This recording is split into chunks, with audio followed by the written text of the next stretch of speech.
ठाकरेंच्या शिवसेनेपाठोपाठ नाशिकमध्ये काँग्रेसला देखील खिंडार पडणार का अशी चर्चा सुरू आहे। नाशिकमध्ये काँग्रेसचे बडे नेते भाजपच्या गळाला लागल्याची माहिती मिळतेय। काँग्रेसचे काही माजी नगरसेवक पदाधिकारी भाजपमध्ये प्रवेश करतील अशी सूत्र माहिती देत आहेत। रविवारीच काँग्रेसचे काही नेते भाजप प्रवेश करण्याची चर्चा आहे। नाशिक काँग्रेसकडून पक्षांतराच्या चर्चा अफवाच असल्याचं नमूद करण्यात आलेलं आहे।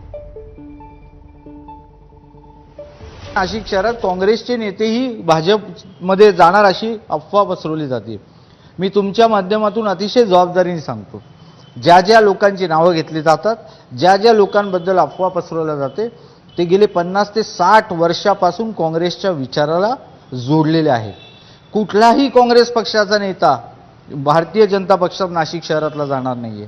ही अफवा पसरवण्याचं काम, दमदाटी, दडपशाही, काहीतरी कुठेतरी ब्लॅकमेल करायचं आणि आपल्या पक्षात घ्यायचं, हे धोरण लोकांच्याही लक्षात आलेले आहे। त्यामुळे ह्याच्या पुढे ते यशस्वी होऊ शकत नाही।